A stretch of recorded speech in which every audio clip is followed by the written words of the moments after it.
Good morning दोस्तों। आज हम लोग इस वीडियो में क्षयवाद को देखने वाले हैं। साथ ही आप लोग नोट्स भी तैयार करेंगे। पेन और कापी ये आपके पास होनी चाहिए। पढ़ाई का मतलब पेन और कापी साथ। तो चलिए देर न करते हुए हम लोग स्टार्ट करते हैं अपने टॉपिक को। आज का टॉपिक है हम लोगों का छायावादी। छायावाद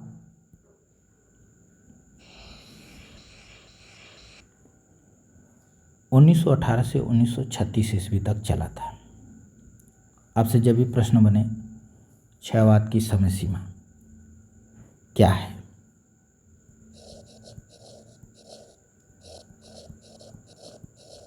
छायावाद की समय सीमा, तो आपका जवाब होगा 1918 से 1936 ईस्वी। आचार्य रामचंद्र शुक्ल ने एक इतिहास ग्रंथ लिखा था, हिंदी साहित्य का इतिहास। क्या लिखे थे? हिंदी साहित्य का इतिहास। उस ग्रंथ में इन्होंने छायावाद को तृतीय उत्थान के अंतर्गत रखा। किस उत्थान के अंतर्गत रखा? तृतीय उत्थान। छायावाद का आरंभ जो है झरना से माना जाता है। झरना की जब रचना होती है माना जाता है छायावाद का आरंभ हो गया। तो झरना कब आई? 1918 ईस्वी में। यानी छायावाद का आरंभ 1918 ईस्वी से कह सकते हैं, या फिर कह सकते हैं कि झरना रचना के प्रकाशन से ही छायावाद का आरंभ हो गया।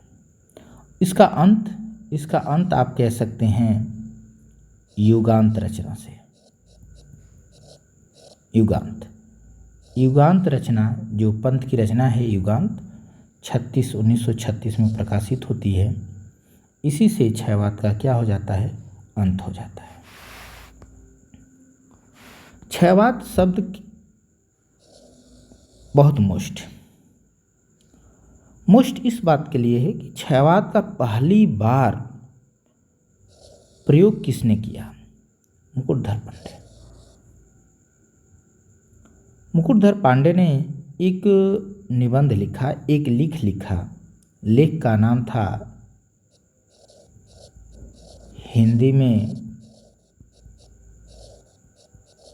छायावाद। हिंदी में छायावाद जो आपको यहाँ दिखाई दे रहा होगा, ठीक है। हिंदी में छायावाद कहाँ दिखाई दे रहा है? यहाँ पर, हिंदी में छायावाद नाम से। हिंदी में छायावाद जो लेख है यह प्रकाशित हुआ था शारदा पत्रिका में। कब प्रकाशित हुआ? 1920 ईस्वी में। कब प्रकाशित हुआ? 1920 ईस्वी में प्रकाशित हुआ। यह पत्रिका, शारदा पत्रिका जो है वो जबलपुर से निकलती है। कहाँ से निकलती है? जबलपुर से ये पत्रिका प्रकाशित होती है। उसी पत्रिका में यह लेख लिखा गया था या छपा था, हिंदी में छायावाद, जिसमें छायावाद शब्द का प्रयोग सबसे पहले मुकुटधर पांडे ने इस लेख में किया है। तो ये काफ़ी प्रश्न बार बार बनता है। आगे देखें, छायावाद के प्रवर्तक की अगर हम बात करें, किसकी बात कर ले? प्रवर्तक की बात करें तो जो प्रवर्तक हैं, कोई कहता है कि मुकुटधर पांडे हैं। किसी ने कहा कि जो छायावाद के प्रवर्तक हैं वो मुकुटधर पांडे हैं।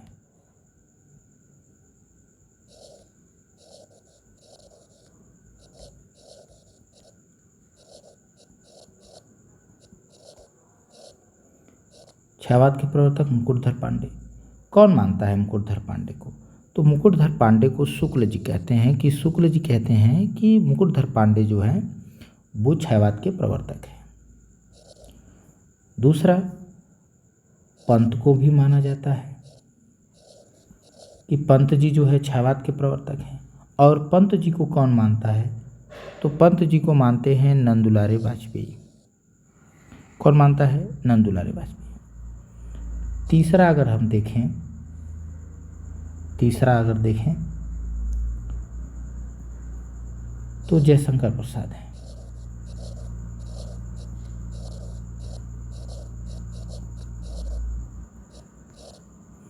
प्रवर्तक कौन हो गए? मुकुटधर पांडे, पंत जी और जयशंकर प्रसाद। जयशंकर प्रसाद को कौन मानता है? तो इलाचंद जोशी और गणपति चंद्र गुप्त। कौन कौन मानते हैं? तो दो लोग हैं यहाँ पर मानने वाले इनको, ठीक है। कौन कौन? इलाचंद जोशी और गणपति चंद्र गुप्त। ये दोनों लोग कहते हैं कि जयशंकर प्रसाद क्या हैं? क्षयवाद के प्रवर्तक हैं।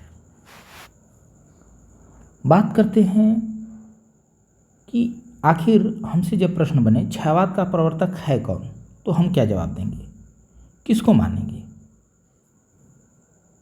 तो इसके लिए सर्वमान्य मत की जरूरत पड़ेगी। तो जो सर्वमान्य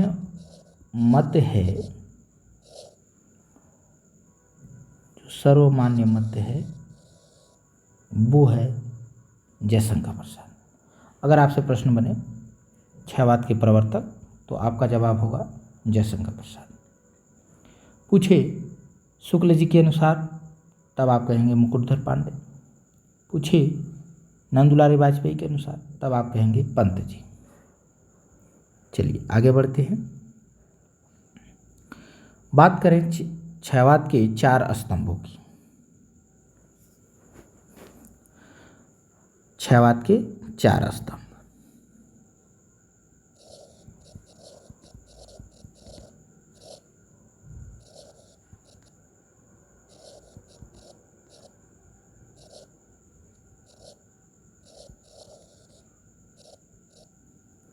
क्षयवाद के 4 स्तंभ। क्षयवाद के 4 स्तंभ कौन कौन है, इस पर बात करें।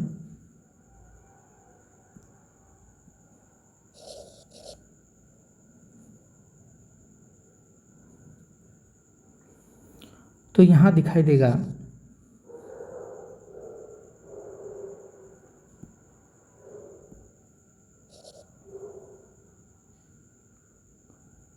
प्रसाद जी यानी जयशंकर प्रसाद, जिनका जन्म 1889 ईस्वी में हुआ है।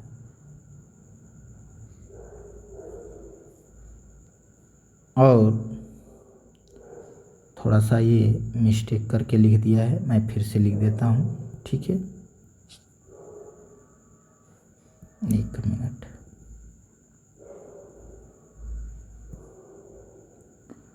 मैं फिर से पुनः लिखता हूँ इसको, ठीक है।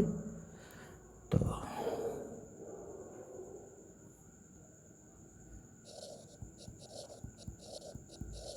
क्षयवाद के 4 स्तंभ।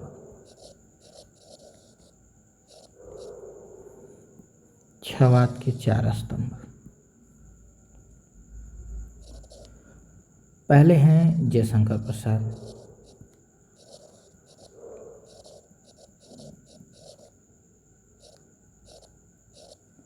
और दूसरे नंबर पे हो जाएंगे हमारे निराला जी। इनका जन्म जो है, प्रसाद जी का जन्म, पूरा नाम नहीं लिखूंगा, जगह स्पेस कम हो जा रही है, ठीक है। तो मैं यहाँ केवल प्रसाद लिख देता हूँ, शॉर्टकट नाम। इनका जन्म 1889 ईस्वी में हुआ था और निराला जी का जन्म 1896 में। तो कोई क्षयवाद है, यानी छत समझ लीजिए, क्षयवाद को छत समझ लीजिए। तो क्षयवाद के 4 स्तंभ, अब 4 स्तंभ जिस पर छायावाद टिका है, तो प्रसाद है, निराला है और पंत जी। पंत जी का जन्म 1900 ईस्वी में है और उसके बाद महादेवी वर्मा, इनका जन्म देखें तो 1907 ईस्वी में। ठीक है, 7 ईस्वी में। अब बात कर ले हम छायावाद के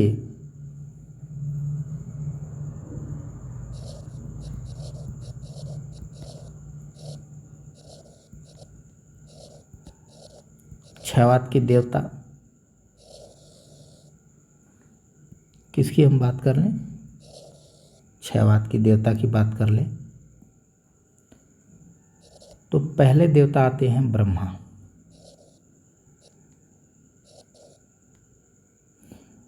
तो छायावाद के जो ब्रह्मा हैं वो हैं प्रसाद जी,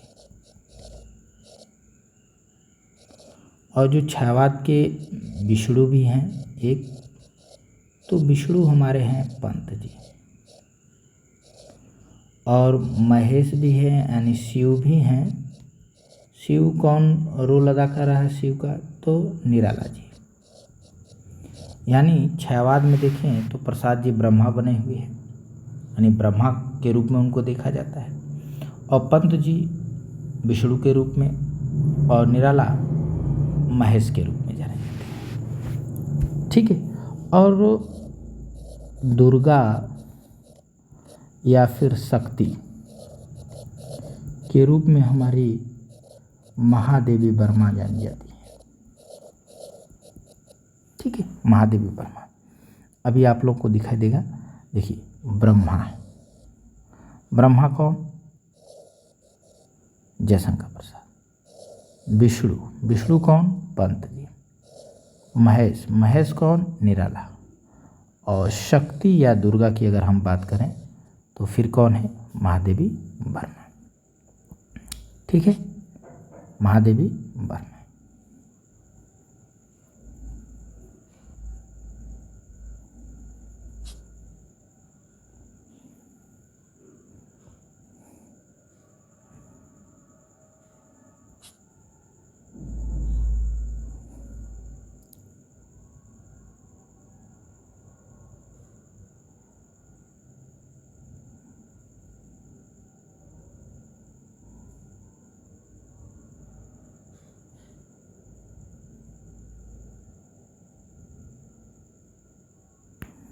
ठीक है, छायावाद के ब्रह्मा, छायावाद के विष्णु, छायावाद के महेश और छायावाद की शक्ति।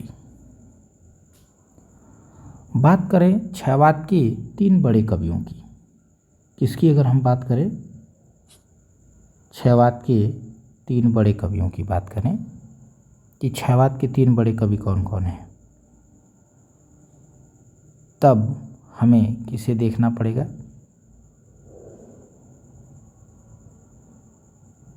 तब हमें देखना पड़ेगा जयशंकर प्रसाद, सुमित्रानंद पंत और सूर्यकांत त्रिपाठी निराला।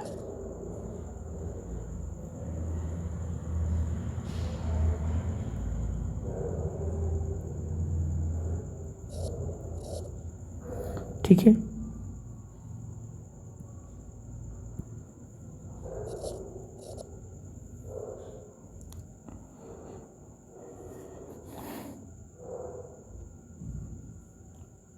ये तीनों क्या हैं, तीनों बड़े कवि हैं। एक मिनट, छायावाद के 3 बड़े कवि,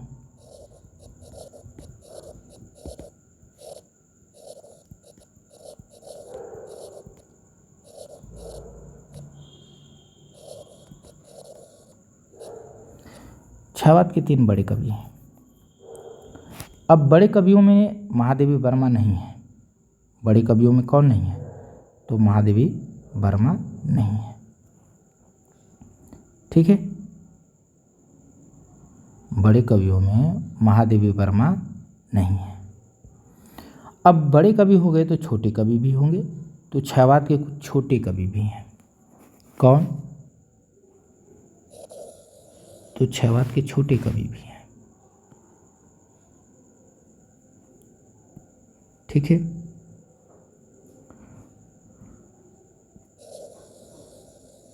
क्षयवाद के लघुत्रय या कह सकते हैं 3 छोटे कवि कौन कौन हैं? 3 छोटे कवि कौन कौन हैं? तो 3 छोटे कवि हमारे पास हैं महादेवी वर्मा, डॉक्टर रामकुमार वर्मा, भगवती चरण वर्मा। भगवती चरण वर्मा के स्थान पर माखन लाल चतुर्वेदी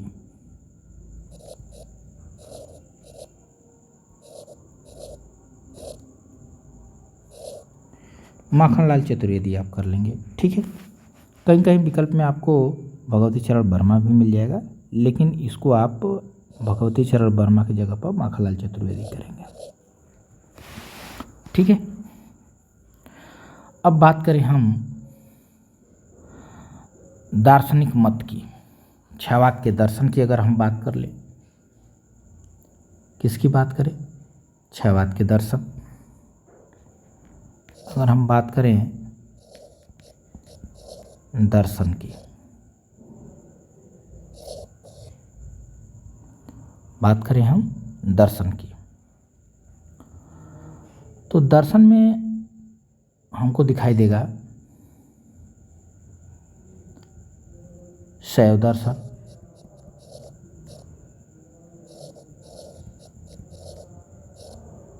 और क्या दिखाई देगा?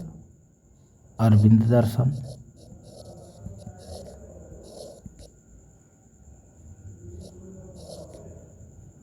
और क्या दिखाई देगा? तो बौद्ध दर्शन,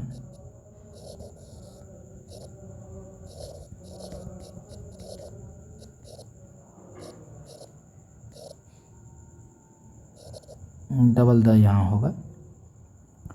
ठीक है, थोड़ा सा मैं मिटा देता हूँ। अरविंद दर्शन। और इसके बाद आप देख सकते हैं अद्वैतवाद।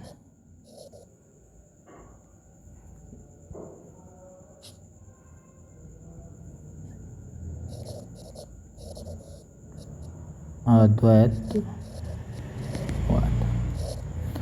अब शैव दर्शन प्रसाद जी जो है शैव दर्शन को मानते हैं, यानी शैव दर्शन से प्रभावित है। अरविंद दर्शन से प्रभावित पंत जी हैं, और बौद्ध दर्शन से महादेवी वर्मा हैं।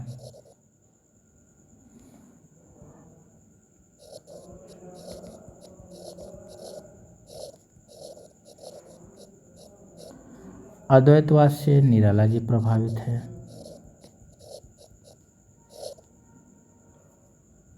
निराला प्रभावित है, आप यहाँ पे देख सकते हैं।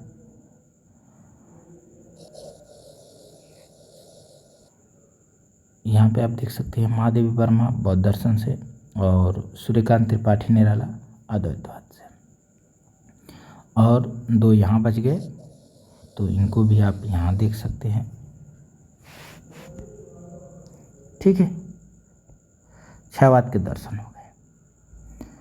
अब बात कर लें हम कुछ क्षयवाद के ऊपर परिभाषाएं एवं आलोचनाएं हैं।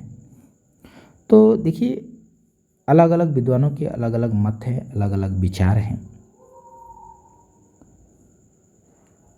एक विचार है कि जब कहा गया कि क्षयवाद क्या है, तो क्षयवाद के ऊपर उंगली उठने लगी, तो जयशंकर प्रसाद ने क्षयवाद की परिभाषा दिया कि क्षयवाद किसे कहेंगे, है क्या क्षयवाद। तो उन्होंने कहा कि क्षयवाद जो है स्वयं की क्या है, स्वानुभूतिमय अभिव्यक्ति। कह रहे हैं कि स्वानुभूतिमय अभिव्यक्ति किसकी अपनी जो अभिव्यक्ति है, स्वयं की जो महसूस किया गया, अनुभूतिमय, स्वयं स्वानुभूतिमय मतलब जो हमने खुद उसको अनुभव किया, महसूस किया और उसी की अभिव्यक्ति हो जाए, उसी को हम व्यक्त करें। ठीक है, लेकिन उसकी अभिव्यक्ति किस आधार पर हो, तो वो कहते हैं वेदना के आधार पर। किसके आधार पर हो? वेदना के आधार पर। यानी दुख हो, कष्ट हो मन में, यानी वेदना, यानी कोई वेदना हो और उस वेदना को आधार बना करके, ठीक है, और खुद का जो महसूस किया गया, जो फील हो रहा है, उसी की अभिव्यक्ति जब होने लगे तो समझ लीजिए कि तब उसे हिंदी में क्या कहेंगे? क्षयवाद कहा जाएगा। तभी उसे हिंदी में क्षयवाद कहा जाएगा। यह बात किसने कहा? जयशंकर प्रसाद ने। तो देखिए जयशंकर प्रसाद के शब्दों में इसे कैसे कहेंगे, उन्होंने क्या कहा है। तो जयशंकर प्रसाद कहते हैं कि जब वेदना के आधार पर स्वानुभूतिमय अभिव्यक्ति होने लगे तब हिंदी में उसे क्षयवाद नाम से अभिहित किया गया। कथन जयशंकर प्रसाद। ठीक है, कथन किसका है? तो जयशंकर प्रसाद का। अब चलते हैं, आगे बढ़ते हैं। दूसरा परिभाषा क्षयवाद के लिए। किसी ने कहा कि क्षयवाद जो है प्रकृति के बीच क्या है? जीवन का उद्गीत है। किसी ने कहा कि क्षयवाद जो है जीवन का क्या है? उद्गीत है, जीवन का उद्गीत है।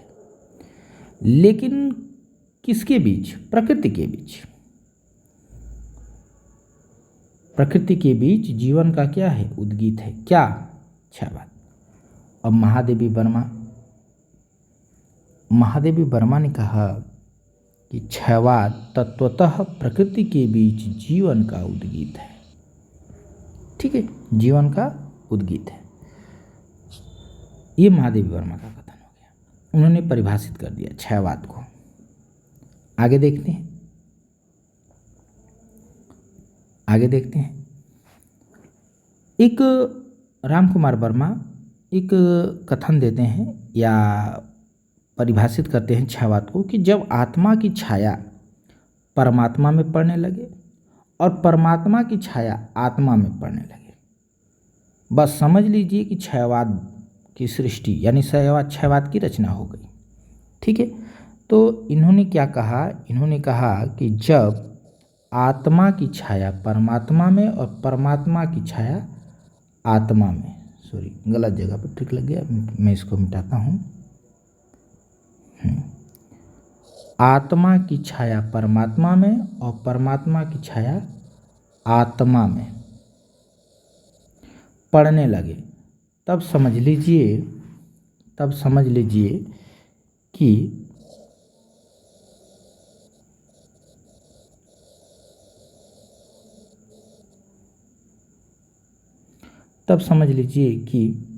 क्षयवाद की रचना हो गई। ठीक है, क्षयवाद की क्या हो गई? सृष्टि हो गई। ये कथन किसका है? रामकुमार वर्मा। अब जहाँ मैं बॉक्स बना रहा हूँ उस पर ज़्यादा आपको फोकस करना है। ठीक है, अब देखिए अगला क्षयवाद के लिए परिभाषा क्या बनता है।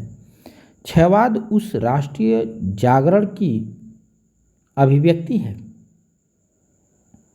किसकी बताया गया? तो यहाँ पे देख सकते हैं, राष्ट्रीय जागरण की अभिव्यक्ति।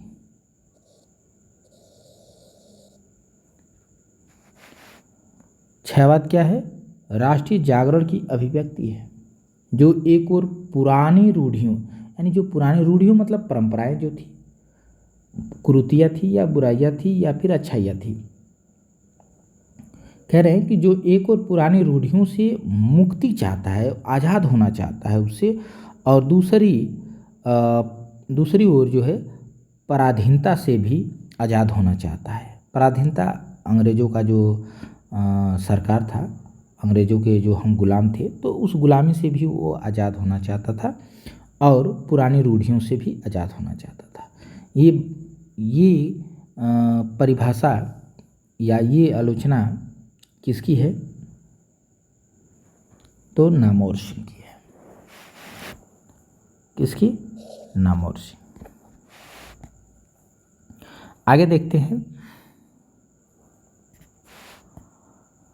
अगली आलोचना आती है कि मानव अथवा प्रकृति के सूक्ष्म किंतु व्यक्त सौंदर्य में आध्यात्मिक छाया का भान।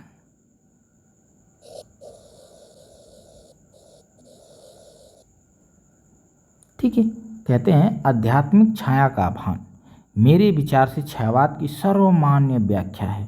कह रहे हैं कि अगर क्षयवाद के लिए सर्वमान्य व्याख्या या परिभाषा कुछ हो सकता है तो मेरे हिसाब से यही हो सकता है कि सौंदर्य में आध्यात्मिक छाया का भान, यानी यहाँ भी अध्यात्म है, सौंदर्य में आप अध्यात्म देख सकते हैं। ये बात कौन कहता है? नंद दुलारे वाजपेयी कह रहे हैं। आगे देखिए, क्षयवाद मूलतः शक्ति काव्य है। ये भी किसी का कथन आ गया। उन्होंने कहा कि क्षयवाद कुछ नहीं, मूलतः क्या है? शक्ति काव्य है। ठीक है, शक्ति काव्य इसी पर। तो किसी ने क्षयवाद को शक्ति काव्य कह दिया। परिभाषित करते हुए कहा क्षयवाद शक्ति काव्य पुनर्जागरण चेतना का व्यापक और सूक्ष्म रूप है, राम स्वरूप चतुर्वेदी ने कहा। ठीक है, क्षयवाद का प्रयोग दो अर्थों में समझना चाहिए। कितने अर्थों में समझना चाहिए? दो अर्थों में समझना चाहिए। किसने कहा? शुक्ल जी। किसमें किसमें? कहते हैं पहला तो रहस्यवाद में, एक रहस्यवाद में, और दूसरा काव्य शैली या पद्धति विशेष, या पद्धति विशेष।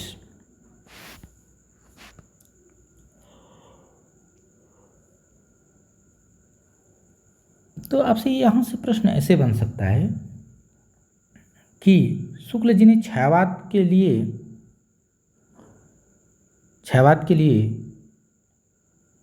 या क्षयवाद को जो दो अर्थों में समझाने की बात की है, वे दो अर्थ कौन कौन से हैं,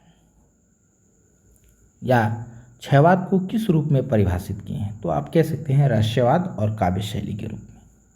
ठीक है, तो ये पॉइंट आपको याद रखना है। क्षयवाद निजी जीवन की अभिव्यक्ति है। वह निजी जीवन जो द्विवेदी युग में दबा हुआ था, उसी निजी जीवन का क्या है? अभिव्यक्ति। यानी देखा जाए तो क्षयवाद जो है द्विवेदी युग में कभी जो है अपने निजी जीवन को व्यक्त नहीं कर सका था। ठीक है, कभी अपने निजी जीवन को व्यक्त नहीं किया।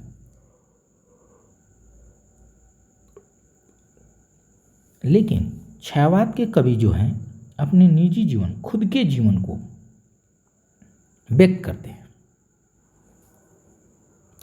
तो यहाँ पर आप क्या अंडरलाइन करेंगे? निजी जीवन की अभिव्यक्ति है। किसने कहा कि क्षयवाद निजी जीवन की अभिव्यक्ति है? ठीक है, किसने कहा? तो बच्चन सिंह। निजी जीवन की अभिव्यक्ति, और यह निजी जीवन द्विवेदी युग, भारतेंदु युग, रीतिकाल, भक्तिकाल, आदिकाल इत्यादि में दबा हुआ था। पहली बार ये निजी जीवन की अभिव्यक्ति क्षयवाद में ही दिखाई पड़ती है। किसी ने कहा कि क्षयवाद तो स्थूल के प्रति सूक्ष्म का विद्रोह है। स्थूल के प्रति सूक्ष्म का विद्रोह। स्थूल मतलब मोटा मोटी, ठीक है, चीज़ों को देखना, मोटा मोटी चीज़ों को का अध्ययन करना। और सूक्ष्म सूक्ष्म मतलब बड़ी बारीकी से अध्ययन करना, ठीक है। तो उस स्थूल के प्रति सूक्ष्म का विद्रोह है। कौन कहा? तो डॉक्टर नाथेंद्र ने। अब बात करते हैं क्षयवाद स्थूल के प्रति सूक्ष्म का विद्रोह नहीं। अब किसी ने इस बात को कहा कि नहीं नहीं है, बल्कि क्या है? थोथी नैतिकता और रूढ़िवाद और सामंती साम्राज्यवाद बंधनों के प्रति विद्रोह रहा है। अब रामविलास शर्मा जो है इस चीज़ को सफाई व्यक्त करते हैं कि नहीं नहीं, स्थूल के प्रति सूक्ष्म का विद्रोह नहीं, ठीक है। स्थूल के प्रति सूक्ष्म का विद्रोह नहीं, ये नकार देते हैं, नहीं, बल्कि क्या है? थोथी नैतिकता, रूढ़िवाद,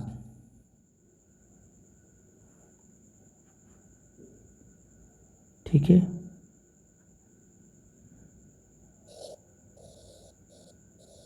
रूढ़िवाद और सामंती साम्राज्यवाद, इनके बंधनों के प्रति विद्रोह रहा है। कौन कहता है? रामविलास शर्मा कहते हैं, ठीक है।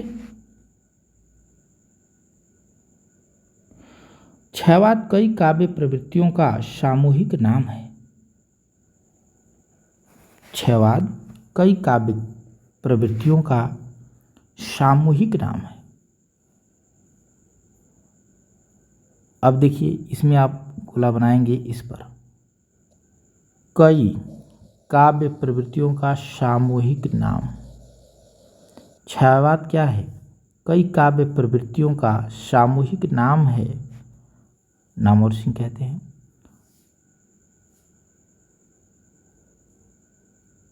शुक्ल जी इसे मधुचर्या भी कहते हैं, तृतीय उत्थान के अंतर्गत रखे हुए हैं, मधुचर्या भी नाम देते हैं। क्षयवाद बड़ी सहजता के साथ प्रभाव साम्य पर ही विशेष लक्ष्य रखकर चला। ये शुक्ल जी कहते हैं क्षयवाद बड़ी सहृदय के साथ प्रभाव साम्य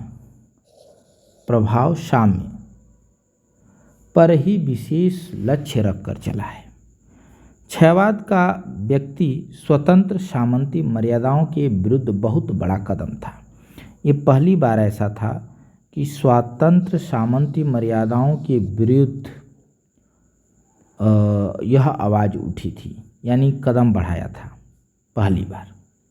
इसलिए यह बड़ा कदम हो सकता है, क्योंकि कोई भी काम जब पहली बार होता है तो वो एक बड़ा कदम ही माना जाता है। क्षयवाद की कुछ विशेषताएं हैं। क्षयवाद की प्रमुख प्रवृत्तियां आप देख सकते हैं।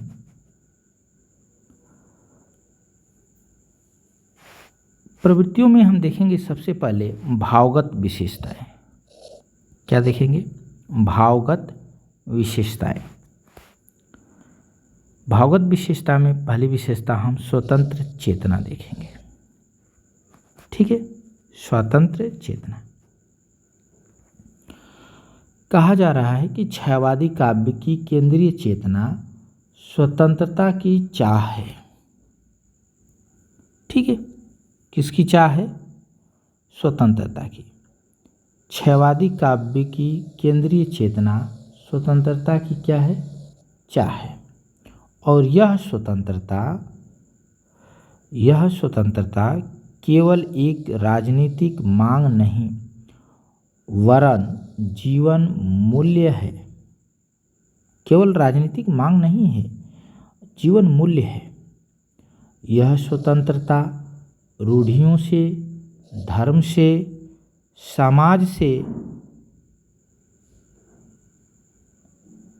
है, यानी धर्म से है, रूढ़ियों से है, समाज से है। पंत ने मानव मुक्ति एवं विश्व मुक्ति की कल्पना की है। पंत ने किसकी कल्पना की? तो कहते हैं कि पंत ने मानव की मुक्ति और विश्व की मुक्ति, केवल मानव की ही मुक्ति नहीं, पूरे विश्व की मुक्ति।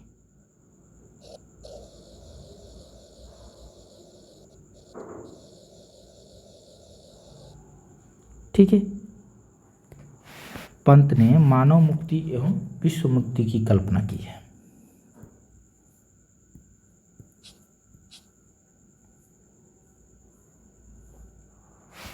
इस समय भारतीय मध्यम वर्ग का उदय हो चुका था।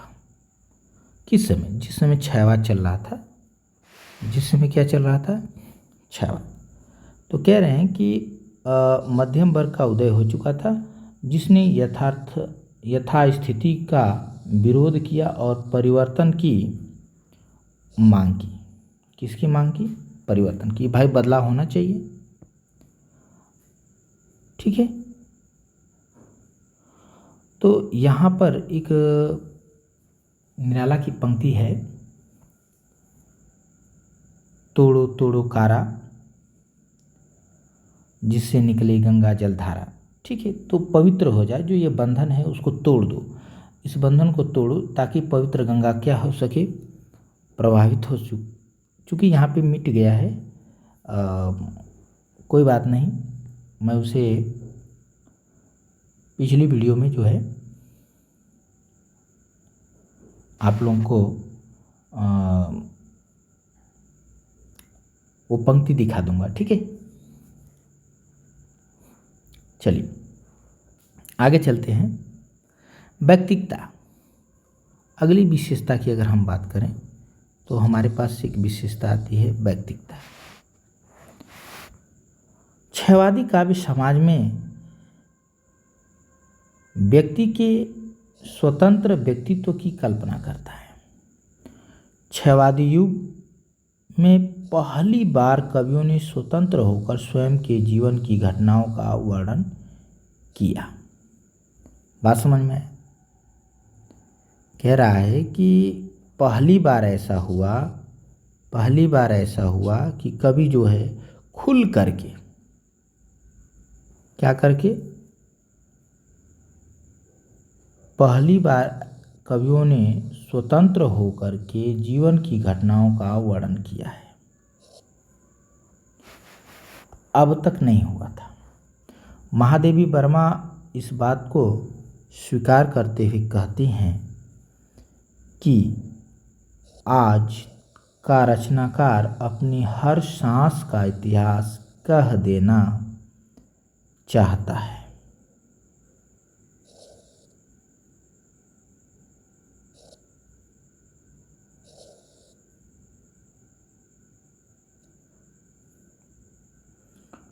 क्या कर देना चाहता है?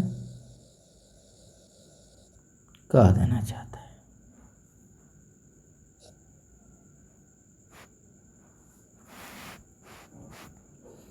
निराला व महादेवी की निम्नलिखित पंक्तियां इस व्यक्तिकता का निदर्शन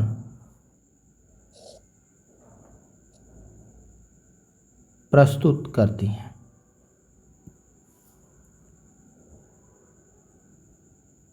क्या है?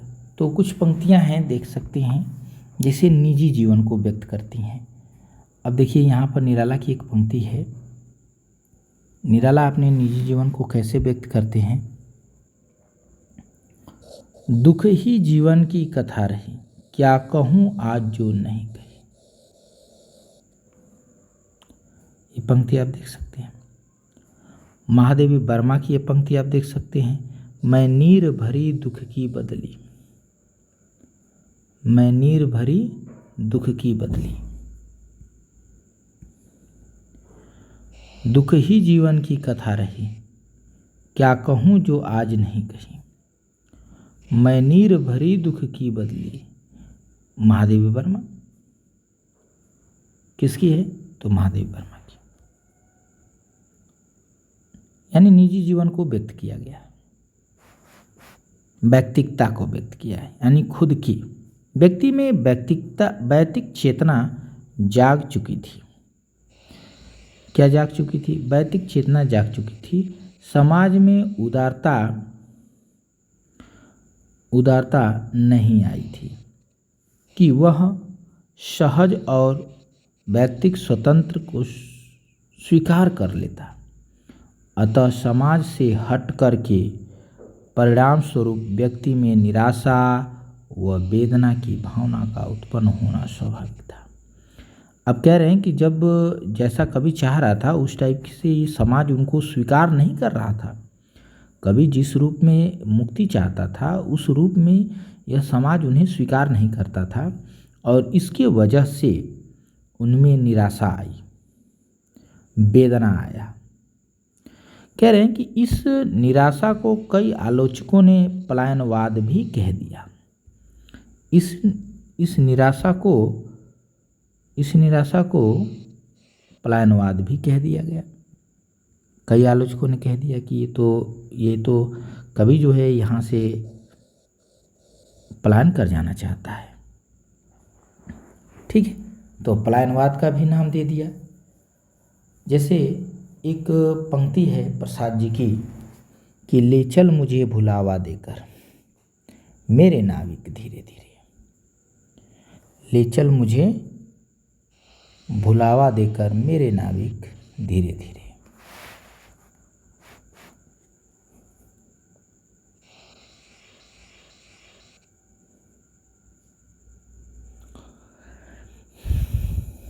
अगली विशेषता अगर हम देखें क्षयवाद की,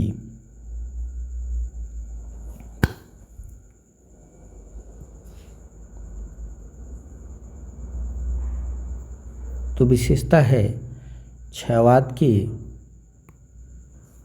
प्रति क्षयवादी कवियों का दावा है कि कविता विचारों तथ्यों से नहीं वरन अनुभूति से होती है। क्षयवादी जो कवि है वो दावा करते हैं कि कविता विचारों से नहीं होती, तथ्यों से नहीं होती, अनुभूति से होती है। किससे होती है? अनुभूति से होती है। प्रसाद का भी मानना था क्या कि कविता में स्वानुभूति की विवृत्ति होती है और इसको व्यक्त करते हैं पंत जी अपने एक पंक्ति में और कहते हैं वियोगी होगा पहला कवि, आशय उपजा होगा गान, निकलकर आंखों से चुपचाप वही होगी कविता अनजान। है ना? जिज्ञासा, तो कहते हैं कि क्षयवादी कवि जो है बड़े जिज्ञासु थे, कुछ ढूंढना चाहते थे, कुछ नया करना चाहते थे, कुछ नई चीज़ें जानना चाहते थे। कह रहा है इन कवियों ने दिए हुए सत्यों तर्कों को आधार पर,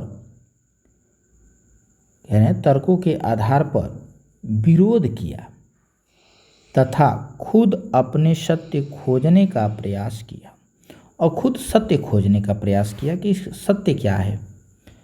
ठीक है, जो हमारे ग्रंथ हैं उसमें जो सत्यता लिखी गई है, वास्तविकता लिखी गई है या झूठ लिखा गया है या फिर जो भी कुछ उसमें तर्क दिया गया है, उन तर्कों को आधार बना करके उसका विरोध किया और स्वयं ही सत्य खोजने का प्रयास किया। और ये जो जिज्ञासा थी उनकी, सत्य खोजने की ये जो जिज्ञासा थी, उन्हें कल्पनाशील बना दिया। प्रसाद ने कहा कि कल्पना मानव जीवन का प्राण है। प्रसाद ने यह भी कह दिया कि कल्पना करना मानव जीवन का क्या है? एक प्राण है। जब उत्तर शास्त्रों में नहीं मिलते, जब हमारे प्रश्नों के उत्तर शास्त्रों में नहीं मिलते तो वो कल्पना में ही ढूंढे जाते हैं। तब वो कहाँ ढूंढे जाते हैं? कल्पना में। इसीलिए यहाँ के कवि कल्पना की काफ़ी प्रशंसा करते हैं। और प्रशंसा करते हुए एक पंक्ति आपको यहाँ पे मिल सकती है, आह कल्पना का सुंदर वह जगत मधुर कितना होता। वेदना की विवृत्ति, वेदना की विवृत्ति की अगर हम बात करें तो इसमें लिखा गया है कि क्षयवाद कविता जो है वो वेदना से भरी हुई है, पर यह वेदना पीड़ा नहीं देती, कष्ट नहीं देती, बल्कि काम में वो सुंदर है, ऐसा लगता है कि कभी उससे बाहर निकलना ही नहीं चाहता। यानी यहाँ के कवि जो है इस वेदना से, इस पीड़ा से बाहर नहीं निकलना चाहता है। जब व्यक्ति स्वाधीन होकर विकल्पों का स्वयं चयन करता है, अर्थात ऐसा लगता है कि इस वेदना को कवि ने स्वयं सिलेक्ट किया है, स्वयं उसका चयन किया है, तो उसे कभी भी दुख होना स्वाभाविक है। किंतु यह दुख अर्जित होने के कारण सुखात्मक लगता है।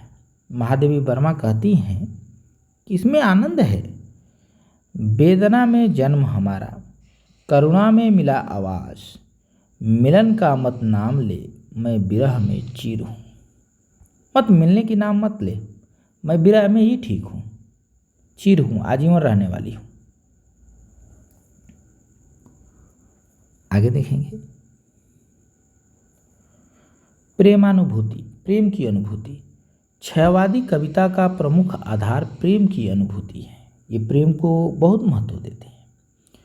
इस प्रेम की अनुभूति की दिशा मानव प्रकृति एवं ईश्वर तक व्याप्त है। प्रलय क्षेत्र में मानसिक भावनाओं, आवेगों, निराशा, पीड़ा, स्मृति आदि विशद चित्रण प्रस्तुत करता है। इसमें विरह का विशद चित्रण प्रसाद की रचनाओं में खास तौर से आंसू। किस रचना में? आंसू। आंसू में आपको देखने को मिलेगा विरह का विशद चित्रण।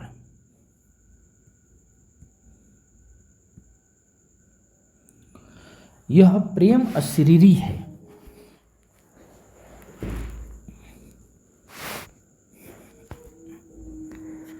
यहाँ कहा गया है कि यहाँ का जो प्रेम है वो शारीरिक नहीं है, अशरीरी है, अशरीरी है। भोगवादी नहीं है कि भोग में लिप्त रहे, ऐसा नहीं है। यहाँ प्रेम में नारी, देवी, माँ, सहचरी, प्राण है। यहाँ जो प्रेम है इसमें जो नारी है वो देवी है, वो माँ है, वो सहचरी है, वो प्राण है। यहाँ प्रेम में उपलब्धि की चाह नहीं है। यहाँ जो प्रेम है उसमें प्राप्त कर लेने की चाह नहीं है, उसे अपना एक्सेप्ट, स्वीकार कर लेने की चाह नहीं है। इसमें क्या है? समर्पण, त्याग का भाव है। जैसे एक पंक्ति के माध्यम से प्रसाद जी की प्रेम को समझ सकते हैं। पागल रे वह मिलता है कब, उसको तो देते ही है सब। कि मन को कहते हैं कि ऐ मन पागल, पागल है तू, वह मिलता ही कब है, उसको तो देते ही है सब। सौंदर्य चेतना की अगर हम बात करें,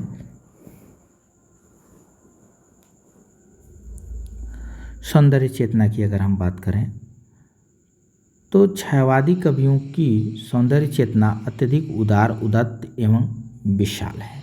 इसमें मानव प्रकृति एवं भावों के गहरे गहरे लोक समाहित है। कल्पना सौंदर्य को मुखरित करती है। छायावाद सौंदर्य की चित्रशाला है। अब देखिए ये पॉइंट आप देख सकते हैं। छायावाद क्या है? छायावाद सौंदर्य की क्या है? चित्रशाला है। चित्रशाला है जिसमें मानव सौंदर्य सर्वोच्च स्तर पर, और इसमें जो सौंदर्य के जो चित्रशाला है यानी अच्छे अच्छे सुंदर सुंदर चित्रों का सजाया गया है, उसमें अगर सबसे ज़्यादा सौंदर्य किसी चीज़ में पाया गया है तो मानव सौंदर्य सर्वोच्च स्तर पर है। जैसे पंत के एक पंक्ति में आप देख सकते हैं, पंत जी कहते हैं कि सुंदर है सुमन, इसमें कोई दो राय नहीं, सुंदर है सुमन। बिहग भी सुंदर है, पक्षी भी सुंदर है, पर ये जान लो मानो तुम सबसे सुंदरतम हो।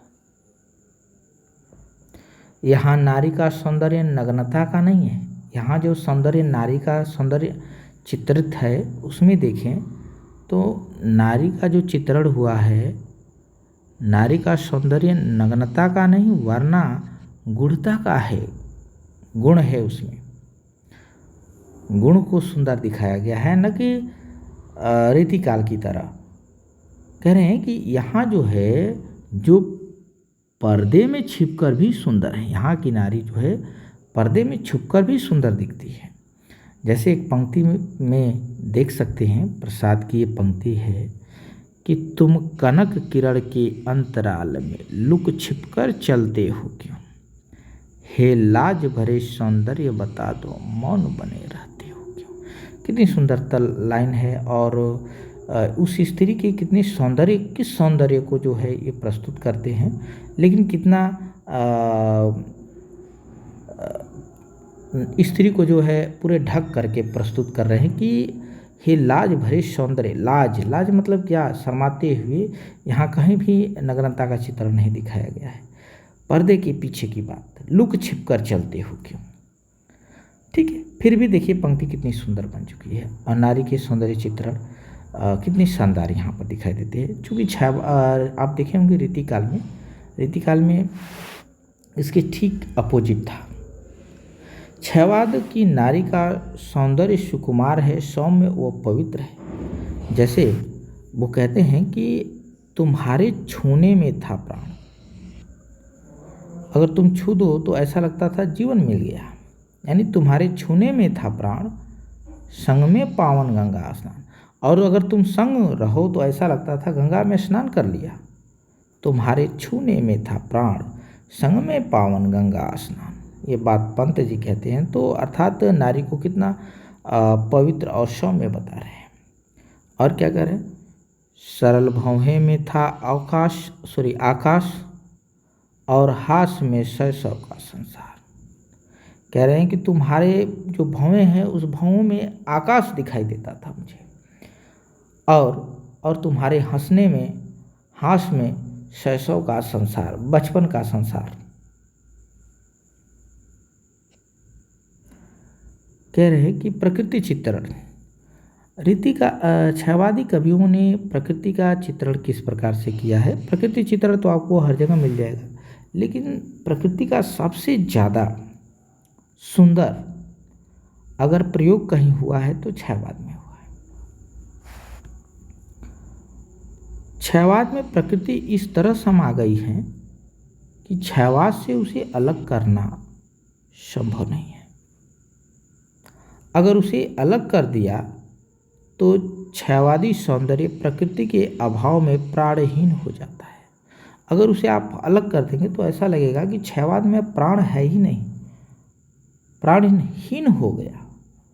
प्रकृति का यहाँ पर आलंबन के रूप में प्रयोग हुआ है, उद्दीपन के रूप में चित्रण हुआ है, प्रकृति का मानवीकरण भी हुआ है, द्युति हुआ है और रहस्यवादी रूप में भी व्यापक स्तर पर चित्रण हुआ है।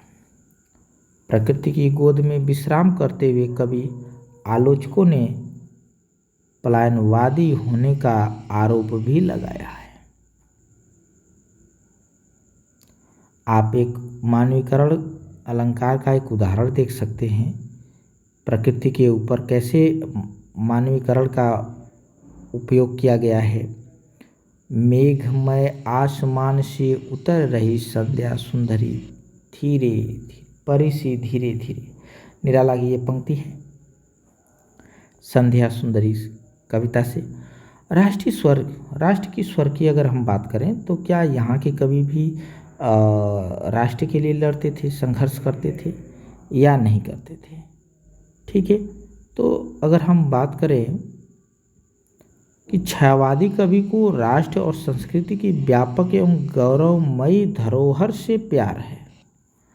क्षयवादी कवियों को भारत की संस्कृति से और जो उसकी धरोहर है जिससे गौरव महसूस होता है, उन धरोहरों से काफ़ी ज़्यादा प्रेम है, काफ़ी ज़्यादा लगाव है।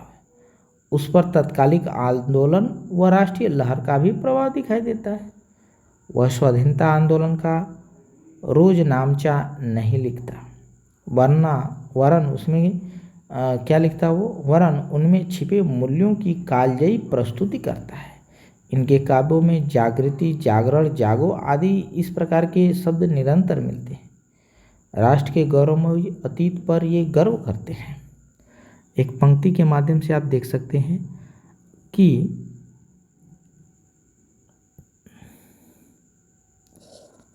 अरुणियः मधुमय देश हमारा, जहाँ पहुँच अनजान क्षितिज को मिलता एक सहारा। ये प्रसाद की पंक्ति है और प्रकृति का सुंदर यहाँ पे चित्रण भी किया गया है। इनके काव्य की मूल चेतना ही स्वतंत्रता है। अगर छायावादी कवियों की अगर हम बात करें तो इनकी मूल चेतना क्या है? स्वतंत्रता है। स्वतंत्रता को प्राप्त करना है। इनकी मूल चेतना जो है स्वतंत्रता को प्राप्त करना है।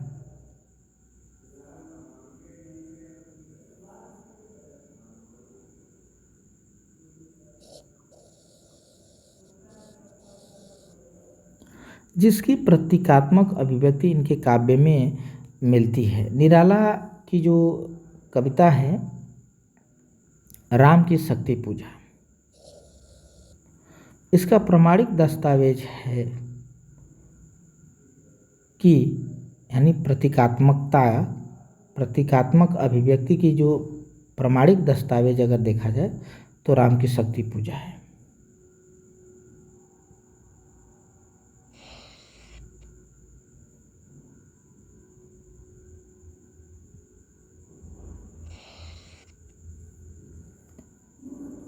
बात करें हम जैसे निराला की एक पंक्ति राम की शक्ति पूजा का दिया गया है, तो ये पंक्ति आप देख सकते हैं। शक्ति की करो मौलिक कल्पना। मौलिक कल्पना करो, किसकी? शक्ति की। करो पूजन।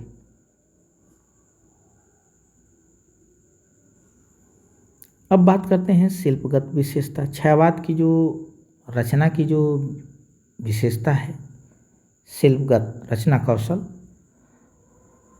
तो इसमें हम सबसे पहले काव्य रूप को देखेंगे। कहा गया है कि यह कविता भावना प्रधान है। यानी रीतिकाल की कविता कैसी है? तो भावना प्रधान है। भावना प्रधान है, इसलिए प्रकृति में प्रगीतात्मकता है। छायावाद में प्रगीतों की रचना हुई है, जिसमें निराला के प्रगीत अग्रणी हैं। महादेवी ने गीत लिखे हैं। निराला, पंत प्रसाद ने भी लंबी लंबी कविताएं लिखी है गीत की तरह। तो लंबी कविताओं में अंतर्वस्तु प्रबंधात्मक एवं विस्तृत होती है, पर बाहरी विधान प्रबंध के नियमों के अनुकूल नहीं होता। कमानी इस समय एक मात्र काव्य है छायावाद की। छायावाद में अगर देखा जाए तो एक मात्र काव्य कमानी है। बात करें भाषा की, तो छायावाद में जो भाषा है, कर्कश कही जाने वाली खड़ी बोली को कोमल भावों को प्रस्तुत करने की चुनौती को स्वीकार किया गया है। यानी कर्कश भाषा, खड़ी बोली को कर्कश भाषा कहा जाता है। इस कर्कश भाषा के माध्यम से भी कोमल भावों को प्रस्तुत करने का जो चुनौती था उसको यहाँ के कवियों ने स्वीकार किया। आगे लिखते हैं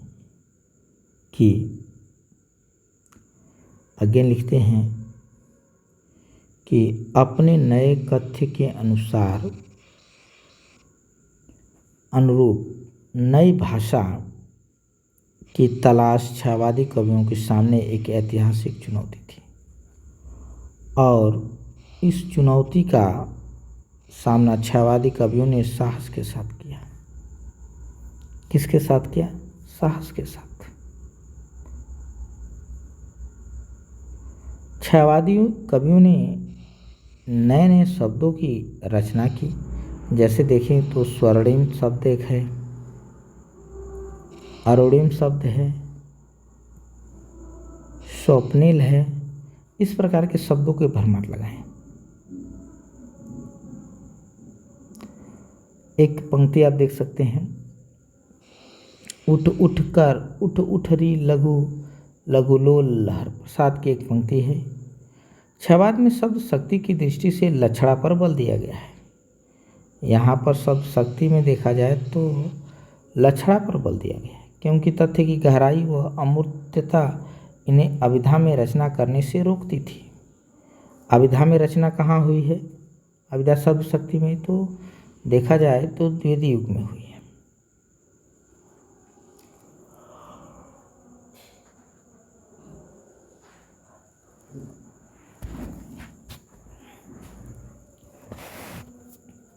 अब देखते हैं छंद। छंद किस प्रकार का है? छायावादी कवियों का छंद। तो जो छायावादी कवि हैं, स्वतंत्र चेतना में छंदों की परंपरागत ढांचे को तोड़ दिया है। उन्होंने कहा नहीं, छंदों का प्रयोग नहीं होगा। जैसे निराला ने मुक्त छंदों में रचना की। किसमें? मुक्त छंदों में। प्रसाद ने आंसू छंद में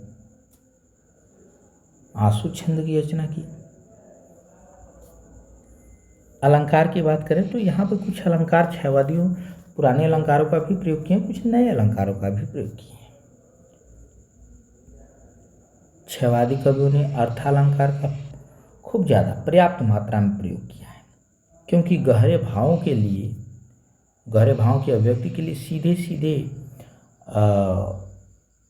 सीधे उसकी अभिव्यक्ति नहीं हो सकती। पंत का मानना था कि अलंकार केवल वाणी की सजावट के लिए नहीं, वरन वे अभिव्यक्ति के विशेष द्वार हैं। तो बहुत मोस्ट कथन है यहाँ पर कि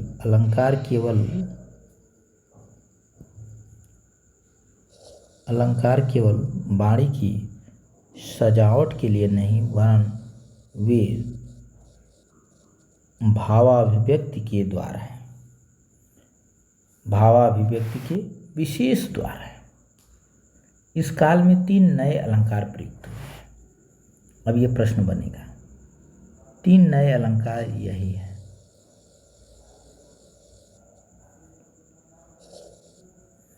विशेषण विपर्यय अलंकार, मानवीकरण अलंकार और ध्वन्यार्थ व्यंजना अलंकार। ध्वन्यार्थ व्यंजना अलंकार, ठीक है।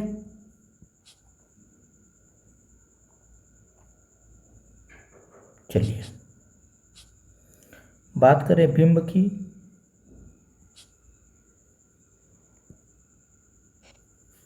छायावादी कवियों ने बिंबों का सफल प्रयोग करके काव्य को अत्यधिक मार्मिक बना दिया। इनके काव्य में एक ओर विराट और संश्लिष्ट बिंबों की तथा दूसरी ओर कोमल एवं सुकुमार बिंबों की भी योजना हुई। जैसे राम की शक्ति पूजा का प्रस्तुत उदाहरण विराट व संश्लिष्ट बिंबों का प्रतिबिंब है। जैसे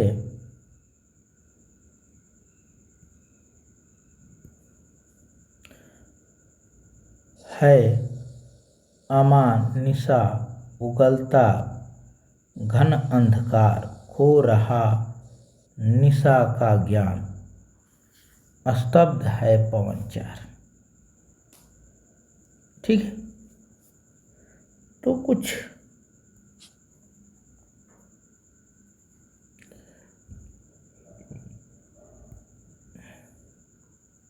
कह रहे हैं इसी कविता के निम्नलिखित पंक्तियों को कोमल सुकुमार बिंब का उदाहरण प्रस्तुत किया जा रहा है। तो अगला उदाहरण आपके सामने है, नैनों का नैनों से गोपन प्रिय संभाषण, पलकों का नवपलकों पर प्रथमोत्थान पतन। प्रतीक की बात करें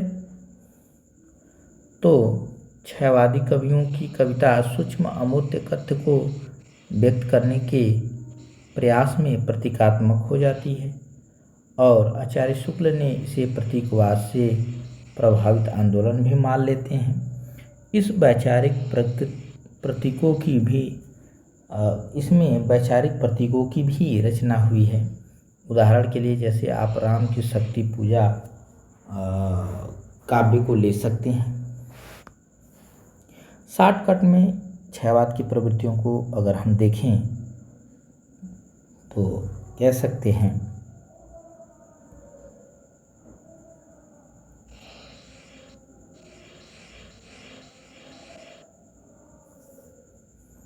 निजी अनुभूतियों की अभिव्यक्ति है। हाँ, जो उन्होंने भोगा उसी को व्यक्त किया। वेदना की अभिव्यक्ति दूसरे है। हाँ, बिल्कुल वेदना की अभिव्यक्ति भी है।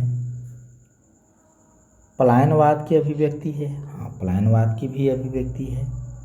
मानवतावाद, समन्वयवाद, नारी की महत्ता, प्रकृति का रम्य रूप का चित्रण भी है। सूक्ष्म सौंदर्य भाव है। प्रतीकों का भरपूर प्रयोग भी हुआ है। तत्सम शब्द प्रधान खड़ी बोली और लाक्षणिकता, रहस्यवाद, कल्पना की अतिशयता और राष्ट्रीयता।